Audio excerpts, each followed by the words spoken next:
Hi, I'm Rebecca, I'm the Psych coach, and today I'm going to be giving you 5 simple hacks about how to improve your confidence. Life is so much easier when you feel more confident, you're less likely to take things personally, and you generally feel good about yourself when you're feeling confident. So listen up, put these things into practice and feel better about yourself. Tip number 1 is have body language awareness. I don't read into people's body language the whole time, assume that if they cross their arms, they're angry with you, but be aware of your body language. If you walk into a room, hold your shoulders low, hold your head high, take up space. Don't sit all crumpled up, take up space, walk with purpose if you're walking somewhere. Maybe don't sit in positions that mean you're closed off to meeting people or having discussions. Think about what's known as power poses, where you may sit perhaps taking up a little more space with your arms further back, maybe your legs slightly more apart than you would normally have. Maybe there may be occasions where you have your hands above your head if you're, in a certain situation. You've got to think about how your body language conveys how you feel about yourself. If you're not feeling great about yourself, you are automatically programmed to try and make yourself smaller. So think about trying to make yourself have a little more of a dominant presence. Think about the impact that has when you meet people. If you meet people who are shriveled up and small, you're going to assume they're not as confident or don't have as much conviction in what they're talking about as someone who carries themselves with their head held high and takes up more space. So maintain body language awareness. Tip number 2 is engage in positive self-talk. When you've done something well, when you think you deserve a pat on the back, do that. Think to yourself, I did really well there, or I'm really impressed with how I managed that situation, or fair play, that was a pretty tricky situation and I dealt with that really well. So just give yourself a positive boost, because we're very, very prone to beating ourselves up if we don't do something well, or if we fail at something, or if it's not up to scratch. So we need to get better at positive self-talk, which means giving yourself a pat on the back, self-congratulating, and acknowledge when you've done well each time you do that. Try and make sure you practice that on a daily basis. And if you haven't done any self-congratulations or positive self-talk throughout the day, in the evening when you're brushing your teeth, use it as time to do some positive self-talk, because injecting a bit of positive self-talk into your brain is going to have a huge impact on how you feel about yourself.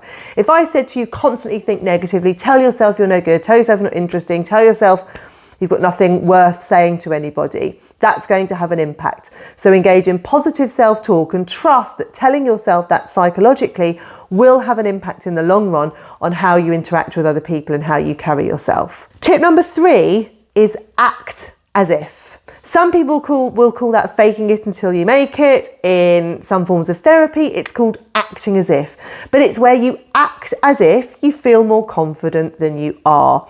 There is a huge value to that, because there's a fair bit of research that says that if you act as if you're more confident than you feel, you actually start buying into this and you actually start thinking, maybe I am a little more confident than I initially thought. So in situations that you feel challenged, in interactions where you might feel a bit overwhelmed, act as if you're more confident than you feel. That doesn't mean act in an arrogant way. That doesn't mean be really rude to people. But just think, how would someone who's confident carry themselves? And try and copy that. Acting in a confident way is really valuable. And if you act in a confident way, you will start to feel more confident. Tip number 4 is live in the present.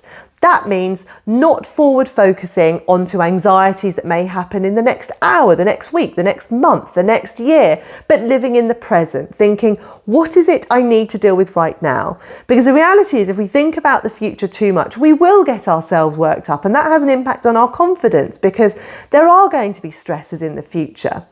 But if you're not dealing with those stresses right now, it doesn't really serve much purpose to focus on them. So instead, try and focus on what is it I'm dealing with right now? What do I need to get through today? Live in the present, which will rein in your anxiety. And if you can rein in your anxiety, you will be more confident.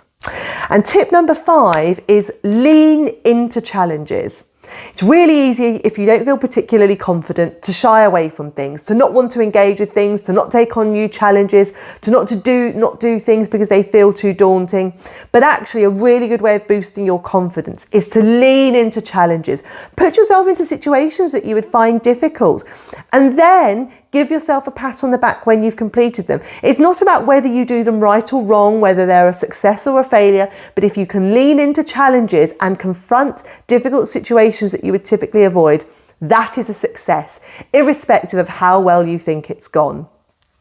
Lean into challenges, congratulate yourself once you've done that, and trust that the more you lean into challenges, the easier they will become. Put these 5 strategies into practice, and I assure you, within a few weeks, you will start to be and feel more confident than you are today. If you've enjoyed today's tips, subscribe to my channel, hit the like button, and I will give you plenty more strategies on how to use psychology to be happier in day-to-day life.